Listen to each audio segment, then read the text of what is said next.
Всем привет! С вами IG Daily, и сегодня у нас знаменательное событие.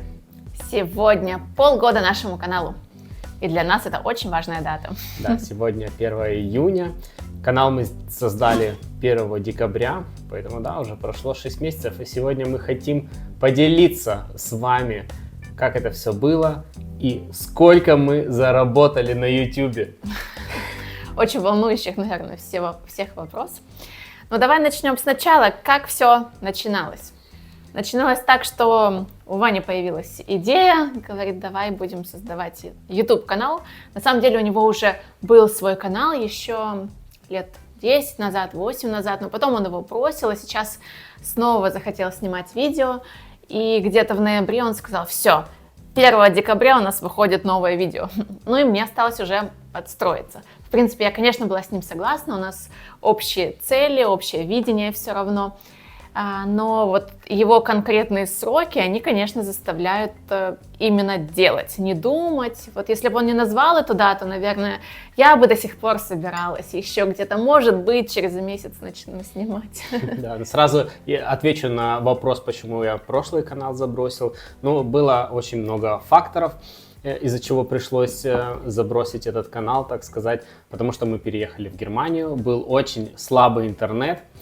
Правила YouTube очень были недемократичные, да? Ты загружаешь видео с определенной музыкой, проходит там, грубо говоря, полгода-год, и кто-то подает на тебя жалобу, это видео блокируется, монетизация отключается, тебе надо обратно где-то брать это видео, обратно его переформатировать, чтобы обратно загрузить, ну, в общем, много было. И я снимал видео с мотоцикла, и проблема была там, где мы раньше жили, в Брауншвейге, что там был очень сильный ветер. И куда бы ты микрофон не засунул, когда едешь, все время задувал ветер, и все время было с шумами. И очень было по качеству, по звуковому плохо. То есть это надо было дома доозвучивать, а это еще работа.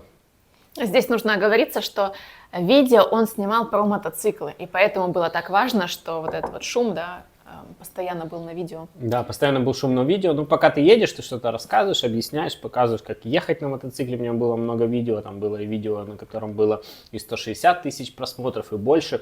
И, в принципе, довольно много людей на этом канале было. Но, как я уже сказал, по техническим причинам было это сложно. Сегодня же платформа YouTube, она стала намного более удобной. То есть вы загружаете видео, и она сразу говорит, если какие-либо права нарушены. То есть если она изначально говорит, что права никакие не нарушены, вы можете потом вам сделать скрин и показать, ну вот, вы уже проверили это видео. И еще на YouTube было до того, как АИ появилась более 10 лет назад, что она могла сразу распознавать какую-либо музыку. Просто мне бывало, у вас там 2 секунды на видео, и оно уже распознало песню, распознало все. Это был какой-то суперский алгоритм, который еще никаким АИ даже не пахло. Но тогда уже это по факту было, это уже был искусственный интеллект, который распознавал видео, какую-то с авторскими правами музыку. Да, и проблема была, что вы за это видео потом, не получали никаких денег. Я, в принципе, никаких денег там не получал. Там какая-то мелочь была, которая даже не окупала какую-нибудь там 5-ю GoPro, которая стоила $400, и никакие микрофоны, и так далее, и тому подобное. И здесь я сделал выводы, конечно, и раньше я тратил на видео, реально полдня мне надо было, чтобы его обработать, сделать. Но я там подбирал классную музыку, просто под каждый обрезок видео получалось динамично, красиво, там красил. Действительно, она была минимум 6 часов. И, конечно, 6 часов воровать из семейного бюджета в день или там в 2 дня, бывало и 2 дня делал. И поэтому, когда учился. Но в этом есть свои плюсы. Мы сделали выводы и теперь более осознанно это все делаем. Мы не тратим ни в какое оборудование. Сейчас мы эту тоже тему затронем. И все делаем намного проще, во-первых, для себя. Потому что мы видели очень много различных каналов, которые снимают просто, я не знаю, на Siemens или на Nokia просто в омерзительном качестве. Это по поводу ожиданий, да. На самом деле я сначала думала, как же мы будем снимать и выкладывать видео, если это будет будто снято на коленке. Мы смотрим видео на YouTube чаще всего с прекрасным качеством. Мы подписаны на многие каналы, где, я не знаю, они, мне кажется, лучше, чем некоторые сериалы снимаются. Очень профессионально, конечно, там монтажер, там видеооператор, то есть там гигантская работа команды стоит за этим. И я думала, ну кто будет смотреть наши видео? И потом, когда я начала смотреть похожие видео на нашу тематику, я обратила внимание, что есть огромное количество контента, который действительно снимается вот где-нибудь под кустом, под деревом, просто вот так вот на фронтальную камеру, и оно собирает сотни тысяч просмотров, оно собирает сотни комментариев. То есть люди это смотрят действительно. И тогда я поняла, что, наверное, все-таки не только качество безусловно, важно, играет большую роль, но это не значит, что на этом нужно обязательно зацикливаться. Давай расскажем, какие мы поставили перед собой цели по поводу вот снятия видео, да? Как я уже сказала, что мы не хотели изначально ждать, пока мы купим какое-нибудь дорогое оборудование, нанимать видеооператоров и в целом тратить очень много времени на съемку. Мы хотели попробовать сделать это максимально легко для нас. Например, все видео мы записываем с первого раза. Мы не перезаписываем их по 5 раз, допустим. Да, у нас бывают какие-то косяки, не без этого. Но мы на этом учимся и идем дальше. Мы снимаем на iPhone.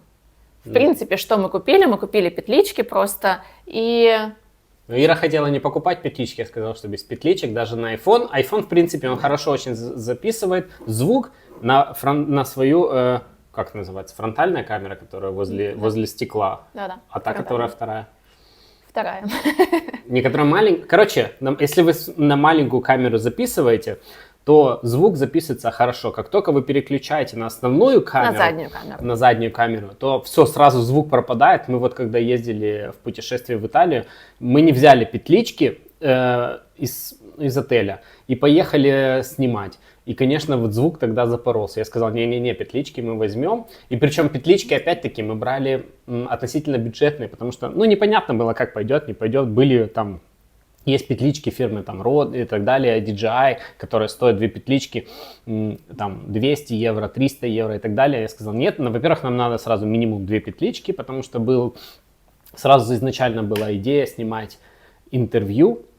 Диалог вдвоем. Да. Диалог на кухне получается у нас уже. Таким образом, мы решили начать это делать бюджетно и с минимум затрат времени желательно, да, потому что у нас все-таки семья, 2 детей, время для нас безумно ценно.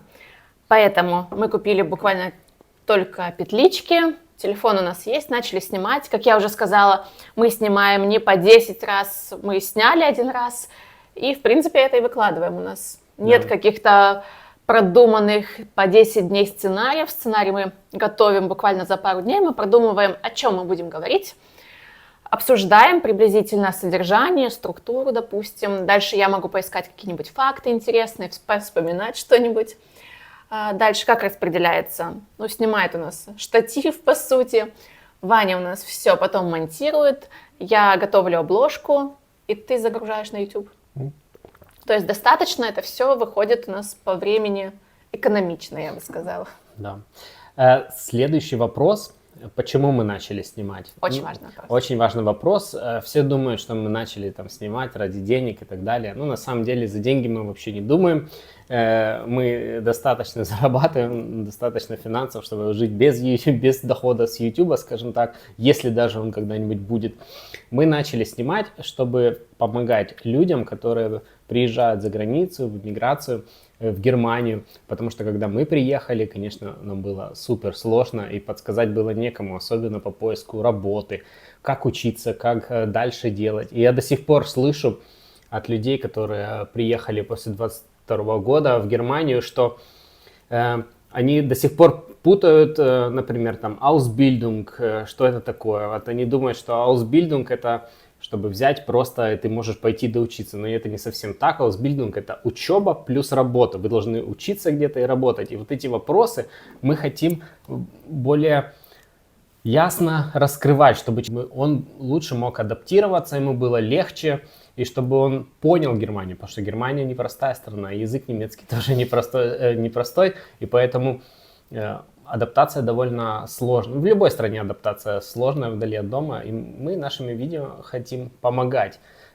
Прежде всего людям, которые живут в миграции, за границей, чтобы они себя чувствовали более комфортно, то, который у нас, этот опыт появился на наших шишках, сказать. Так и есть. И с одной стороны, уже существует очень много видео на том же YouTube, очень много информации в Инстаграме. Сейчас все-таки такое время, где избытка информации, в принципе, хватает по всем темам, да. Но я заметила, что все равно, когда ты делишься личным опытом, это всегда немного другое. Мы действительно, как ты сказал, хотим показать, что в эмиграции, да, действительно сложно жить. Первое время сложно. И потом бывает тоже не всегда намного легче. И что если ты что-то не понимаешь, если ты не принимаешь какие-то моменты новой страны, это вполне нормально. Мы все обычные люди, это не значит, что мы влюбились в страну, нас все здесь устраивает. Нет.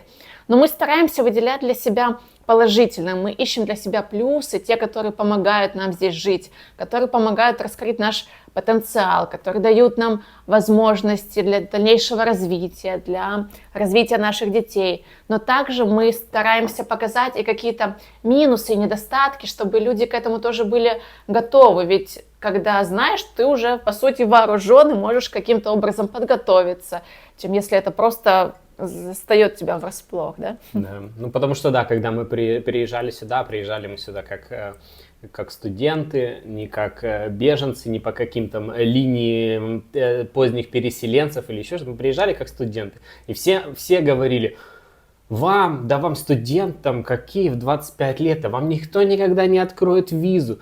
Мы такие, Потому что мы вдвоем Да, потому что мы вдвоем. Не по одному. Мы такие, мы попробуем, почему нет? Это там стоило, каких-то смешных денег. То есть получить визу и разрешение для того, чтобы ты сюда приехал, в принципе, не стоило много денег.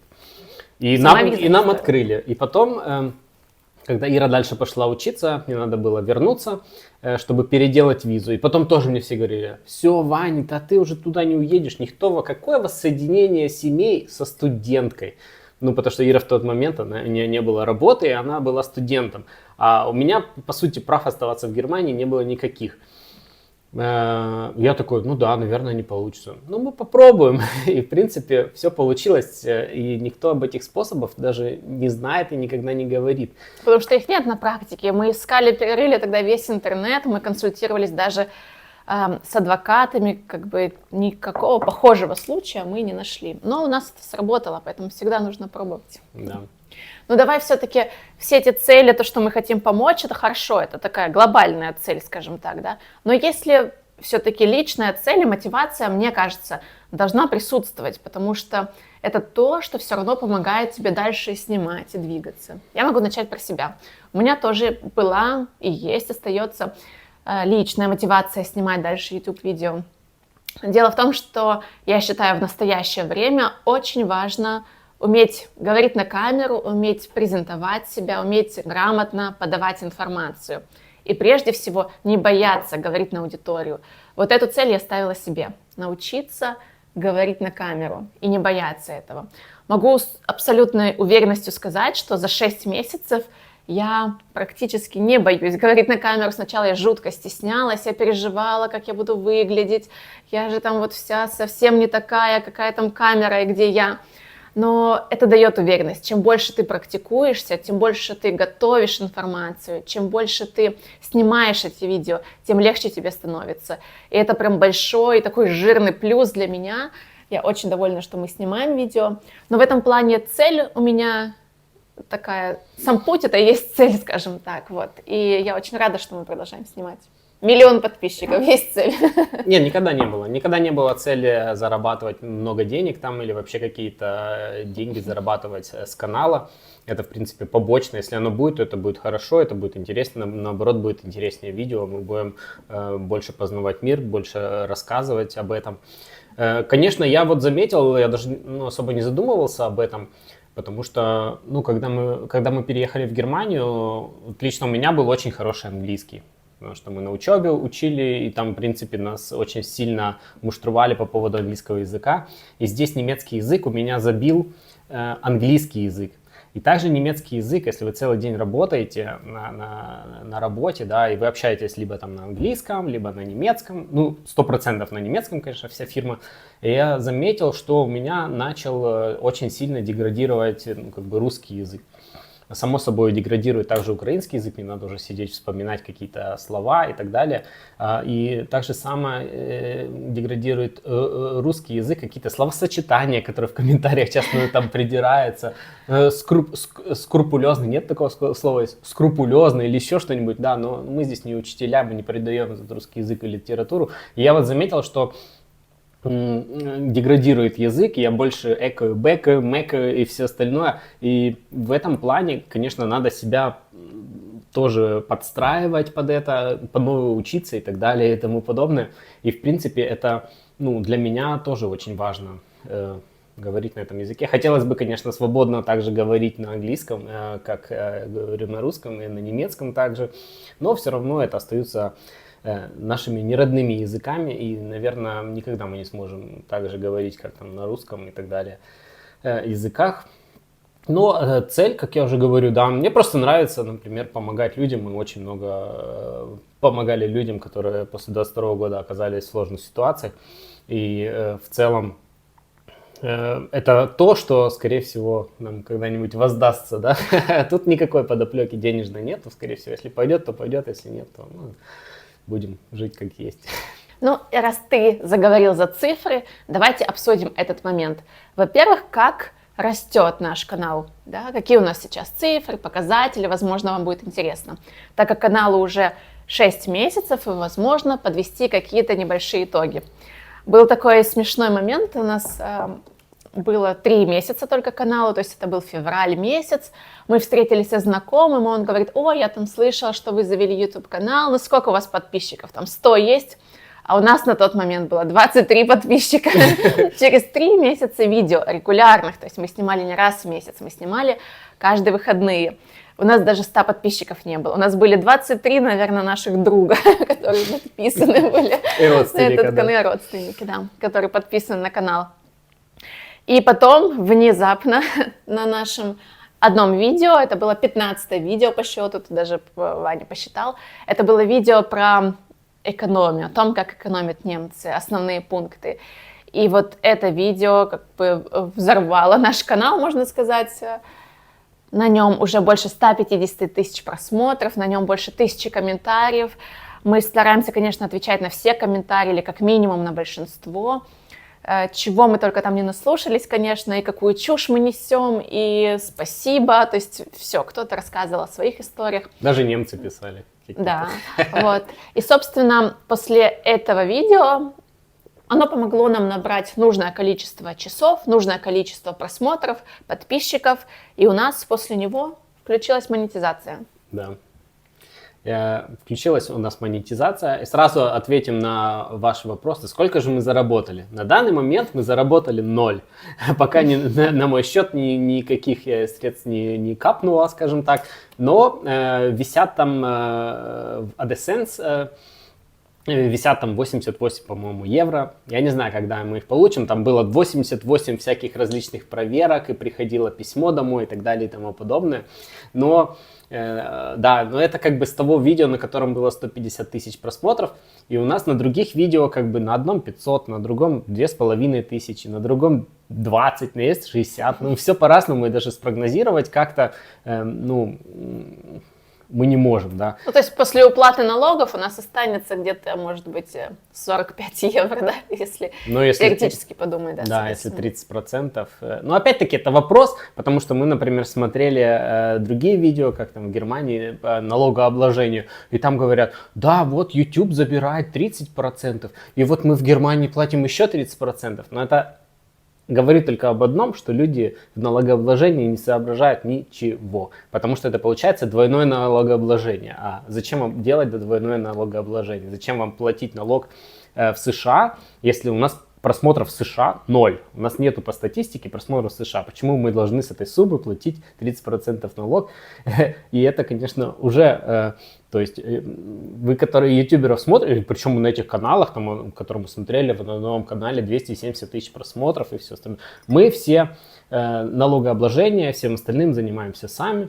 Мы немножко соображаем в этом, как это уже все... опыт был с отдельной фирмой. Да, уже был и с бизнесом и так далее опыт, как расписывать правильно налоги, чтобы вы не платили, например, с вашего канала 60%, потому что тогда, наверное, нет чего заниматься этим. Но если все это вычесть, цену петличек, штатива, света и так далее и тому подобное, ну пока это минусовой бизнес, скажем так. Здесь, да, совсем другая цель у нас была. Также мы собрали немножко статистики, которые можно смотреть на YouTube. Итак, какие же страны нас смотрят больше всего? У нас 39%, на удивление, это Германия. То есть люди, которые смотрят нас из Германии. Потом идет 36% Украина, 23% Россия, 8% Беларусь, что меня тоже удивило. Потом 4% Казахстан и 3% Польша. Я даже знаю, кто из Польши нас смотрит. Привет. Привет в Польше и в другие страны. Ну и потом по городам есть также статистика по просмотрам. Это на первом месте Киев, Москва, Минск, Питер, Днепр, Львив, Франкфурт, Одесса, Берлин, Амстердам. Амстердам тоже много смотрят. Ну. А вот здесь вот очень интересная статистика по поводу все-таки возраста. Было, да. Возраст у нас, например, 25% нас смотрят люди, которым более 65 лет. Я думаю, это все благодаря нашему видео по поводу экономии. Да. Потом 55-64 25, 45 до 54 22, 35 до 44 17,3 и так далее. Ну так что контент у нас вообще не молодежный. Ну, у нас не было цели, да, как бы снимать для людей старше 50 лет, ну, так получается. Ну и, конечно же, у нас 67% смотрят девушки и 32% смотрят мужчины. И 0,1% не решился, кто у нас по просмотру. Но можно сделать вывод, что аудитория у нас все-таки осознанная. В осознанном возрасте люди смотрят наши видео. Это приятно. Да, и всего у нас, получается, просмотров по видео 163 тысячи.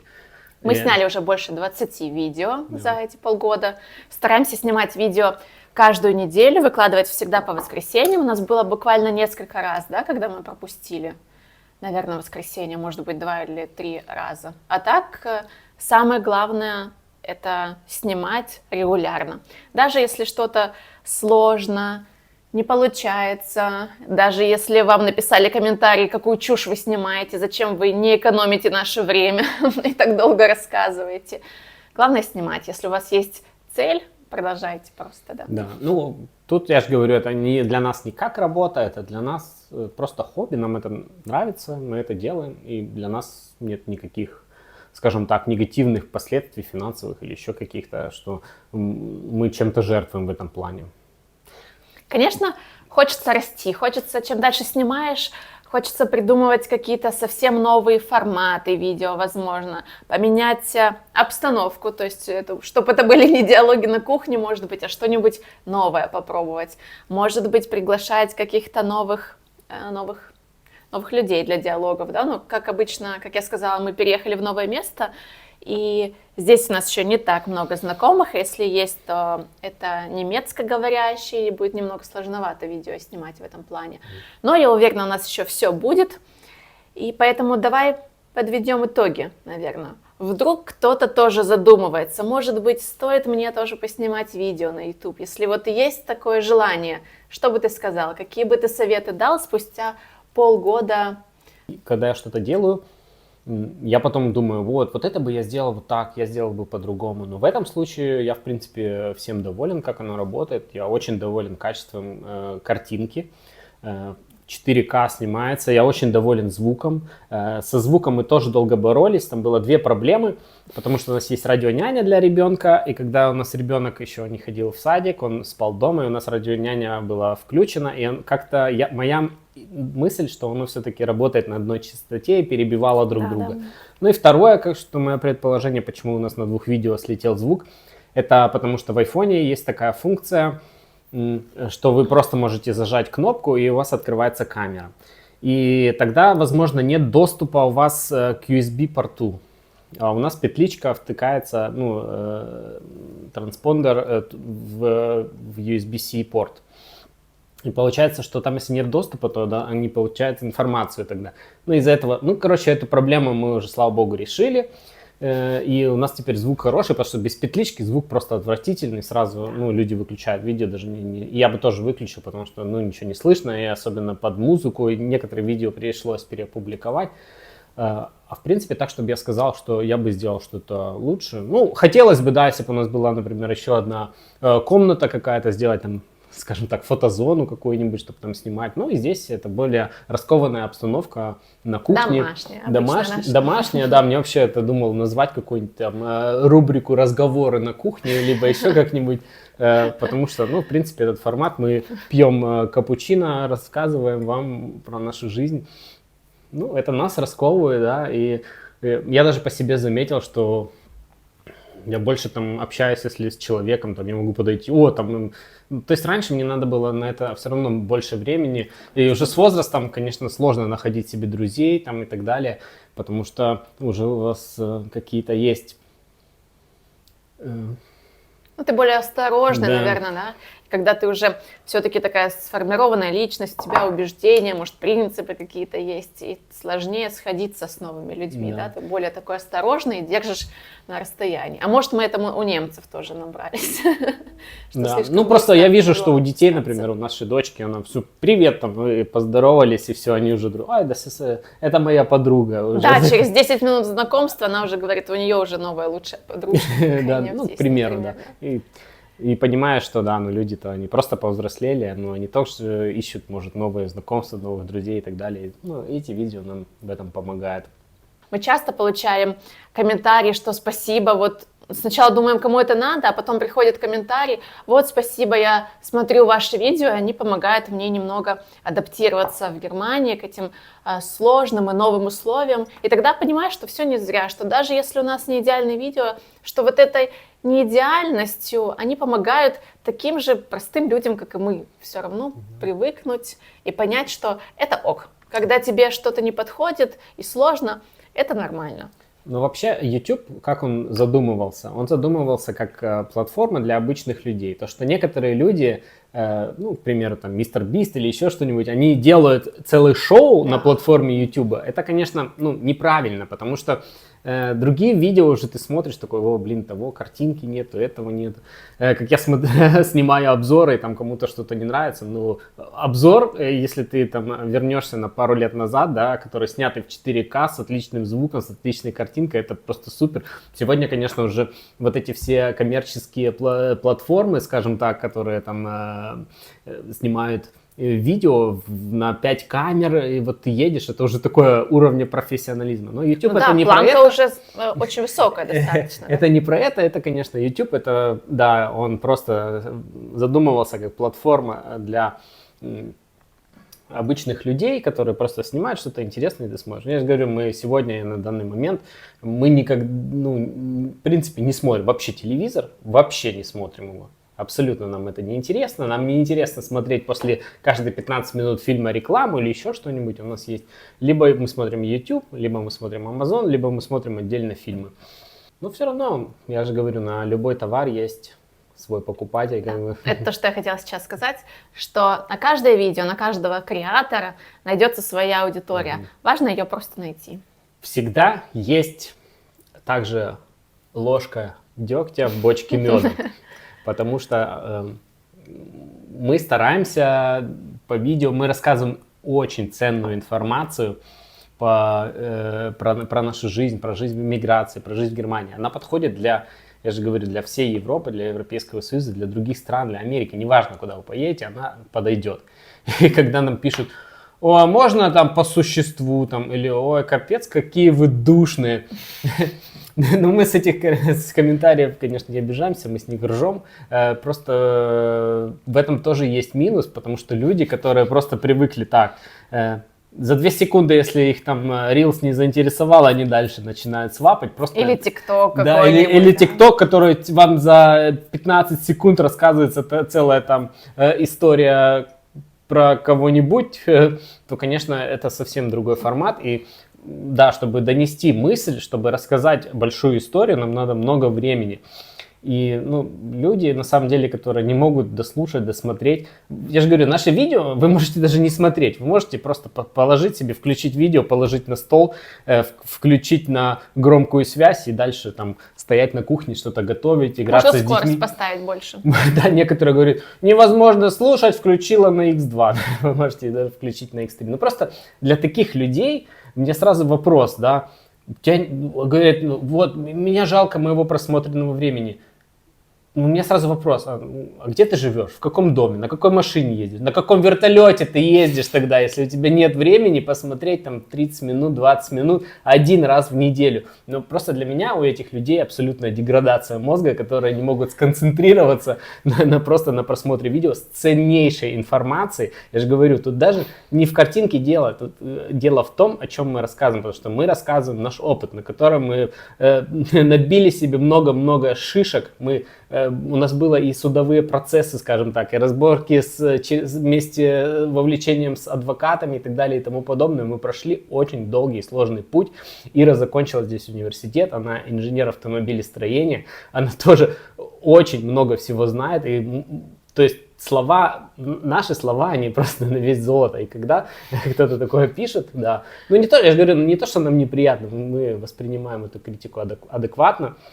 Есть негативное, но, как я уже говорю, хотя бы этот негатив, он просто от тех, кто просмотрел, и этого негатива нет, как раньше, от YouTube, который просто мешал вам дальше развиваться в плане там музыки. Сейчас есть музыка, которая уже прямо на платформе есть музыка, которую мы постоянно берем и которая никогда не заблокирует, потому что вы ее взяли с YouTube, и она просто авторам приносит от YouTube какие-то там центы, которые собираются все вместе потом в определенную сумму для автора, но он не имеет на нее никаких прав, он права продал, по сути, YouTube. Очень здорово, что мы создали заново этот канал уже в нашем осознанном возрасте, да, когда нам уже 35 лет. Я думаю, для 36. Тебе 36, мне еще 35. Ну, когда создавали, было 35. Да. Для более молодого поколения, 18 лет, мне кажется, сталкиваться с критикой, особенно если видео набирают достаточно много просмотров, может быть тяжело, и не каждый сможет с этим справиться и адекватно реагировать. Нам, конечно, относительно все равно. Для меня лично все комментарии, которые написаны, они больше говорят не о нас, не о нашем видео, а о том человеке, который их написал. Я, например, не могу зайти к чужому человеку на страницу, когда он что-то создавал, и написать просто какую-то, очень негативный комментарий, да, для чего, допустим, мне от этого легче станет, ему от этого легче станет, если есть какая-то конструктивная критика, да, сказать, что вот, здесь можно было бы улучшить, если у вас спрашивали совет, или вот у меня был такой опыт, это здорово, мы принимаем это, мы прислушиваемся к комментариям, но просто так прийти и кинуть чем-то нехорошим, я же говорю, это говорит больше об этом человеке, который сделал. Это как говорила как-то наша подруга Катя, она говорит, совет давать. Давать совет, это если вот ты, например, говоришь, ой, подскажи мне, пожалуйста, вот как мне лучше сделать? Вот это вы даете совет. Тогда можно. А когда вы просто высказываете свое мнение, которое вас никто не спрашивал, то это, конечно, называется не совет, это просто, как это называть даже? Это непрошенный совет. Непрошенный совет, это просто, да, вставить свои 5 копеек, о которых вас никто не спрашивал никогда. Ну, это тоже, этому надо учиться, и в принципе, комментаторам тоже, наверное, надо этому поучиться. Да, и на самом деле создавать какой-то контент, это я уже сегодня понимаю, знаете, когда смотрю даже другие видео, я уже смотрю, как они сняли, как они говорят, как они обрезают видео. Это, конечно, на самом деле огромная работа, особенно если вы снимаете с нескольких камер, это у вас должно быть отдельно, куда вы будете записывать звук там и еще что-то, но это супер большая работа. А еще нам писали, да, по поводу, так как мы выражаемся, что нельзя говорить супер большая или очень классно, потому что классно это и так уже классно, очень классно нельзя говорить. Ну, в общем, такие вот смешные бывают комментарии. Ну, я посмотрел, те видео, да, у которых там непрофессиональная команда монтажеров или еще кого-нибудь, то они сняты очень просто. Просто люди стараются, они пытаются, и, ну, респект им на самом деле. Да, Да, это оказалось не так просто. Да, даже вот наши видео, которые вроде сняты на кухне, и ничего сложного не должно быть, но это на самом деле большой сложный процесс. Как это все подставить, подстроить свет, чтобы там лицо было не в темноте. Вот мы до сих пор боремся, все-таки надо будет, наверное, какую-то более большую лампу нам купить, чтобы был хороший свет, потому что даже если светит солнце, и солнце, когда оно в лицо засвечивает, оно получается каким-то там белым тогда, и вам надо противосвечение с вашей камерой. Ну, это сложный довольно процесс, и о чем-то рассказывать, и рассказывать так, чтобы людям нравились, которые говорят, да, нет слова скрупулезный, есть скрупулезный. Как тоже моя подружка мне написала, когда мы первые видео начали снимать, она мне часто пишет отзывы, когда она посмотрела. Большое спасибо тебе. Я думаю, ты знаешь, о ком я. Вот, и она сказала, ну вот, ей муж сказал, ну вот еще 100 видео снимут и будет ок. Так что мы как раз в процессе, у нас 20 видео есть уже. Ну, почему мы вообще, в принципе, выбрали платформу YouTube? Многие спрашивают, почему YouTube? Там вот есть TikTok, есть Instagram.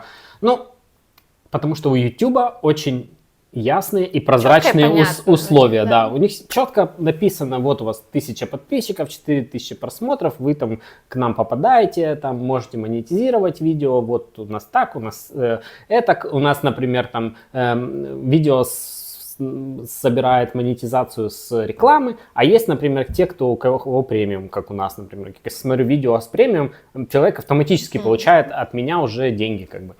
И у них очень четко все понятно, они определенные видео, вот как наше видео про экономию, пушат, какие-то не пушат, ну то есть им тоже выгоднее пушить. А вот если у вас Инстаграм или ТикТок, вы просто делаете, и они не то, что ваши видео не пушат, они наоборот их как-то, оно идет, и потом резко обрывает. То есть они за деньги продвигают ваши видео, вы должны там денег дать, чтобы продвигаться. В YouTube такого на самом деле нет. Вы можете коммерчески продвигать ваши видео, но вы с них не будете монетизацию получать. И если вы свое видео будете продвигать, да, вам будут приходить новые, к примеру, подписчики, но это видео конкретно вы уже не сможете монетизировать. То есть у них совсем другой подход. Они зарабатывают на вашем видео с рекламы, которые дают другие там работодатели, другие фирмы и так далее. Они с вот этого зарабатывают. То есть, а не с того, что вы будете, как, например, Instagram или TikTok, что вы будете за деньги продвигать свое видео. То есть это совсем другой мир, другая платформа, и которая мне на данный момент не так, как 10 лет назад, очень нравится. Спасибо большое в очередной раз, что вы нас терпите, нас смотрите, наверное. Пишите в комментариях, какие у вас были вызовы в вашей жизни и с чем вы прям боролись, скажем так, и достигали успеха. Нам очень интересно читать всегда комментарии. А мы будем продолжать снимать. Будем продолжать снимать для вас, будем совершенствоваться, исправлять свои ошибки и придумывать обязательно что-нибудь новое. Да, подпишитесь, ставьте лайки. Пока! Пока!